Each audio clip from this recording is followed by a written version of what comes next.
Hi friends, welcome to my YouTube channel. I know you've been playing Battlefield Red Sector a lot and it's a nice game. I'm not comparing it with Call of Duty. It's a totally different game. It has its own pace and all my friends have been switching from Call of Duty to Battlefield. That's a totally different topic, but the thing that I'm going to talk today is the settings for Battlefield, because we all have been struggling, and I personally struggled for 4 or 5 days. Literally could not figure out what is the best graphic settings and how do I aim. uh, there are things like aim assist, aim response curve, dead zones and everything, but they are totally different from what we had in COD. The whole layout of the settings is very complicated in Battlefield. I think they need to sort this out and put out in a way that it looks less complicated and it is not repeating again and again. So I'm going to give you the graphic and the controller aiming settings which I have found out are the best. Let me tell you, the pros are not going to tell you this, and trust me, this will give you the best graphics, the best frames, very stable gameplay, and the best settings for your controller. You'll have the nice aim assist working for you finally. Let's not waste any time. Let's jump into the settings. Alright, let's quickly jump into the settings.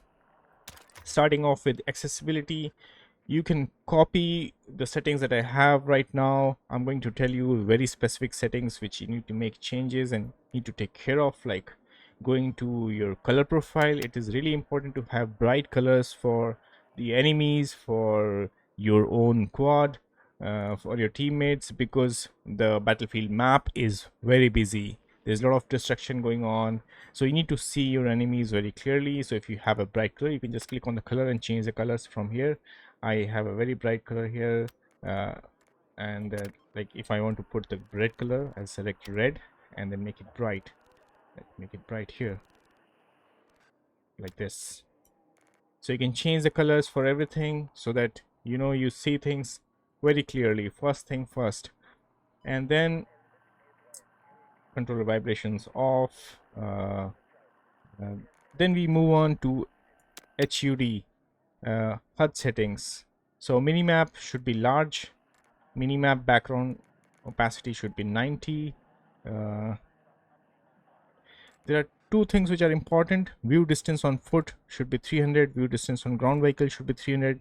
View distance in air should be 300. This should be maximum, because otherwise you'll not be able to see as far as you can, because this game will only render till a limited distance. So you want to see as far as you can, as possibly can. So make sure these settings are set to the highest. So this is one important setting that you need to change here. Then moving on to graphics, for which I'm making this video. By the way, just hit that like button and subscribe if this video is going to be helpful. Make sure you let me know in the comments below. Okay, starting off graphics, I'm going to edit the graphics quality settings. So when you change these settings, it will automatically become custom. So my texture quality is high. You can keep it low, but I would recommend high. Texture filtering is high. Mesh quality is really important, because when you play battle royale, the mesh quality is the jagged edges of the trees, the grass and everything. So you should keep it high, otherwise it will look too much like meshy all across.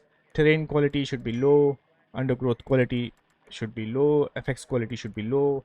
Volumetric quality should be low. Lightning quality should be low. Everything low should, except the sun shadow quality. You can keep it to medium. Then shadow filtering, keep it to PCF. It is really important. Shadow filtering should be PCF. Reflection quality should be low. Screen is space reflections, as we used to keep it off in COD as well. Keep it off. Post processing quality should be low.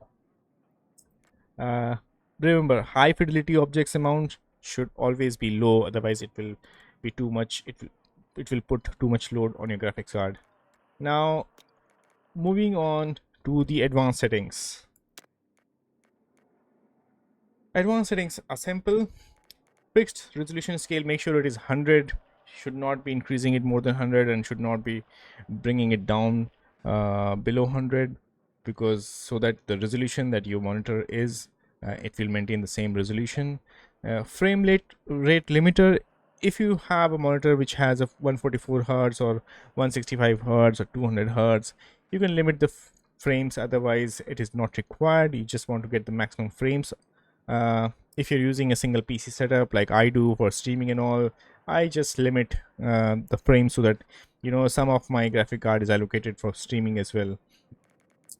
I keep enable plus boost, but if you are running with a very high frequency CPU unit and there's no bottleneck, you can just keep it to enabled.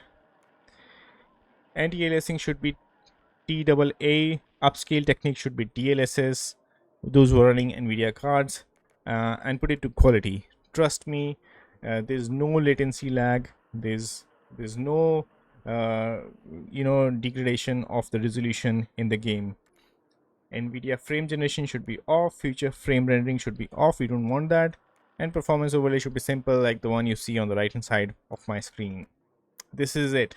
This will fix your game. It will make the game look better, and there will be no latency in your gameplay. Sharpness you can adjust. You can keep it to 80. UI brightness you can adjust as per your monitor, and the world brightness also you can adjust as per your monitor, depending on which monitor you use and what kind of brightness that you keep on your monitor. Moving on to controller, that's really important. So you click on controller and then you edit the settings. So I'll just use the controller, otherwise.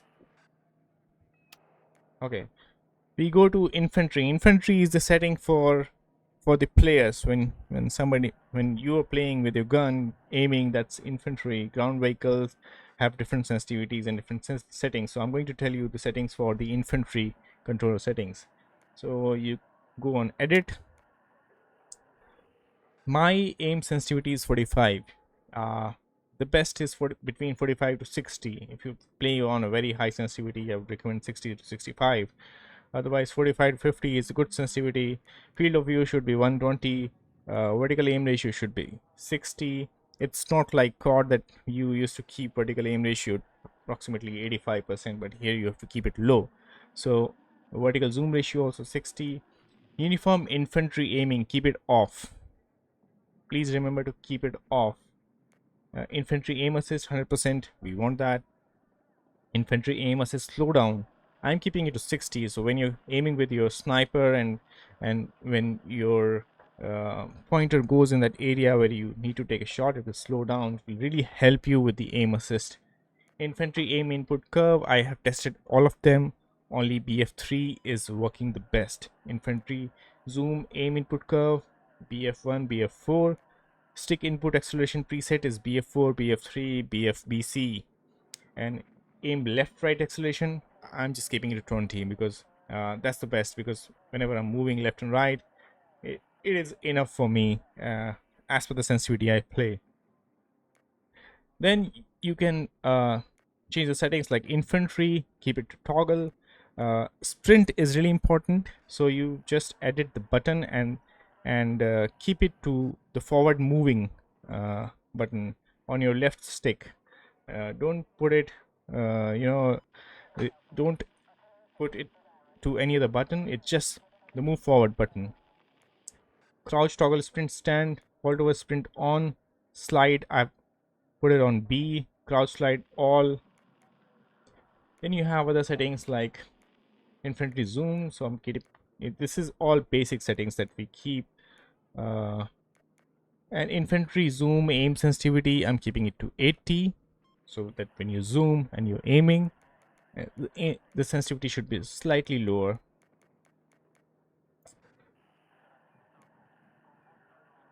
Parachute auto deploy should be tethered only.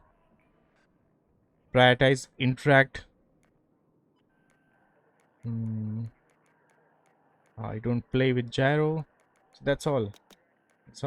And if you want to do the custom mapping of your buttons, you go to infantry or passenger control mapping. So here you can change the buttons that you want to Otherwise you can just play with the default buttons. I play with the SCUF or Xbox Elite Series controllers with back pedals, so I had to change some buttons, but it will not required for you.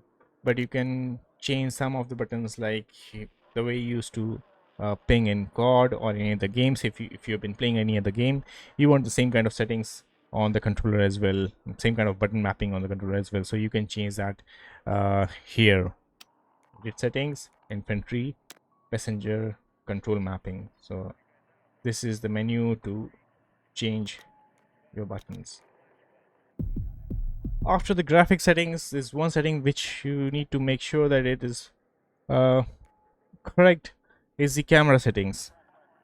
So your field of view should be wide, your vehicle third person field of view should be as wide as possible, which is 83.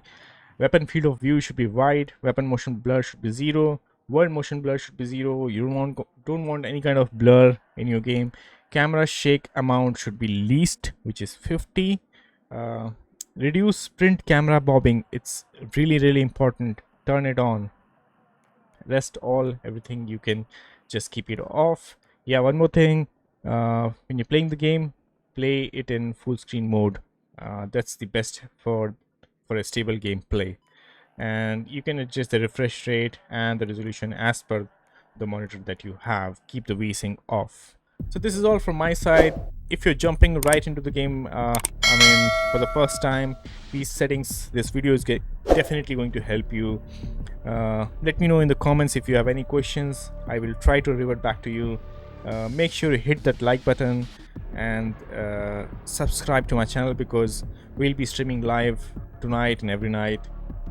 Hopefully see you there. Thank you.